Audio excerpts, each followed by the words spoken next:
Taiwan has unleashed its US-made Abrams tanks during a major drill simulating a potential Chinese attack. The Abrams tanks rolled into the war exercise as Taiwan trains its forces for a possible assault ordered by Xi Jinping. The 74-ton M1A2T Abrams made its drill debut, giving Taiwan's armored forces a powerful new weapon to test against a China scenario. Taiwan is putting its American-made Abrams tanks through combat drills as the island prepares to counter China's expanding PLA threat.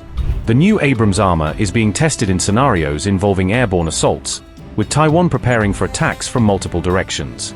Taiwan has brought its newest war weapons into the exercise as its forces simulate a full-scale defense against a Chinese invasion. Taiwan has deployed its new M1A2T Abrams tanks for the first time during the Han Kuang drill, highlighting a major upgrade to its armored forces. The Abrams tanks have given Taiwan's army a major boost in firepower and protection compared with its older generation tanks. The new Abrams fleet is entering service as Taiwan's aging M60A3 and CM11 tanks approach obsolescence and require replacement. However, the tank's heavy weight has raised questions over their ability to move quickly and operate effectively across Taiwan's terrain. Another challenge could be supplying enough fuel, maintenance support and spare parts to keep the heavy Abrams fleet operating during a war, experts said. M1A2T Abrams, Taiwan's latest heavy tank. The M1A2T Abrams weighs about 74 tons, making it a heavily protected but highly demanding armored platform to operate. The tank carries a 120mm main gun that gives Taiwan greater firepower against armored vehicles and battlefield targets. The M1A2T Abrams requires a 4-person crew to operate its driving, weapons and command systems during combat. The Abrams is powered by a gas turbine engine designed to generate the high power needed to move its heavy armored frame. The tank uses heavy composite armor designed to provide its crew with greater protection against battlefield threats. Taiwan has ordered 108 M1A2T Abrams tanks as part of its effort to modernize its aging armored fleet. The 108 Abrams tanks are scheduled to be delivered to Taiwan between 2024 and 2026.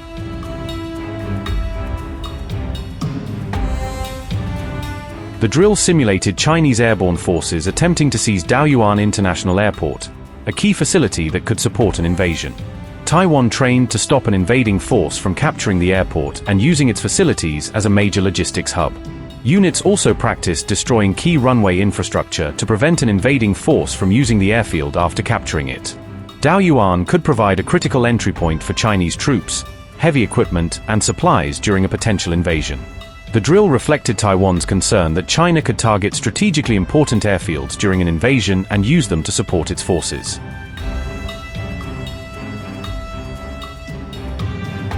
On August 10th, Taiwan simulated repelling a Chinese air landing assault on the Penghu Islands as part of the wider Han Kuang drill. Troops from the 1st Theater Command opened fire during the pre-dawn hours on a beach in Penghu as they rehearsed the simulated assault. Taiwan deployed M60A3 tanks, various artillery pieces and anti-aircraft guns during the exercise, according to Reuters. The troops combined these systems to form what the military described as a multi-layered defense against a potential attacking force. The 10-day Han Kuang exercise kicked off last week, with Taiwan rehearsing multiple scenarios based on a possible Chinese invasion.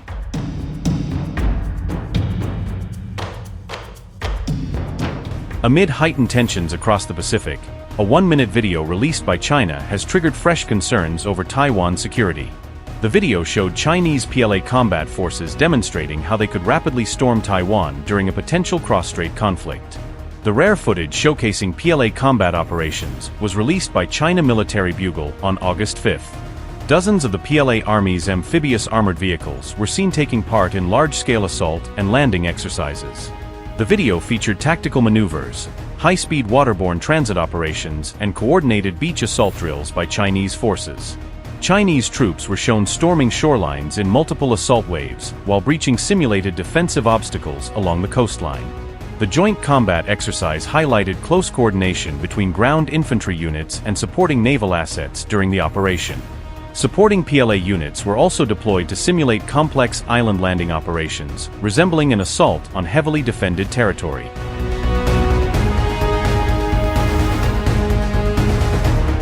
The latest exercise comes as China continues expanding the presence of its aircraft carriers to the east of Taiwan.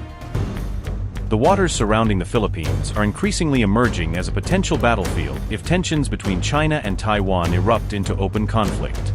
China could reportedly deploy its aircraft carriers east of Taiwan in a bid to deter any direct military intervention by the United States. Military experts believe Beijing's strategy would be to intercept approaching naval forces before they can reach the strategically vital Taiwan Strait.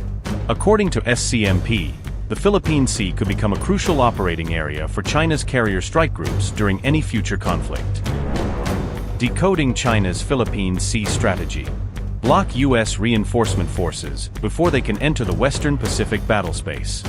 Establish operational control over key stretches of the strategically important Philippine Sea. Create a wider maritime buffer zone to keep potential adversaries farther from China's coastline. Project Chinese military power well beyond Taiwan into the broader Indo-Pacific region. One defense expert argued that China's aircraft carriers are intended to coordinate joint operations rather than directly spearhead attacks against Taiwan. Director, U.S. Air Force's China Aerospace Studies Institute said, and I quote, "I do not regard carriers as the PLA Navy's primary weapons against Taiwan. The most common error is to assume that, because Beijing is acquiring ships that resemble American carrier strike groups, it must intend to use them according to the American operational model. China already possessed ample land-based aircraft, missiles, surface ships and submarines for operations near its coastline, making carriers less important as strike platforms. Then as part of a broader maritime joint fire system linking warships, submarines, bombers and missiles."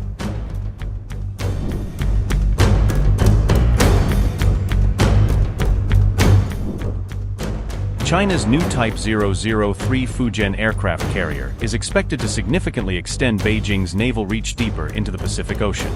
The Fujian's advanced electromagnetic catapult system can launch heavier aircraft, enabling longer-range surveillance and more complex combat missions.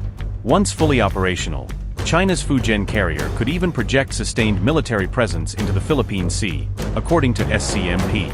Military experts say future PLA carrier groups are expected to operate behind multiple protective layers of escort warships, submarines, and air power. Upgrade your news experience with the all-new HT app. Download now.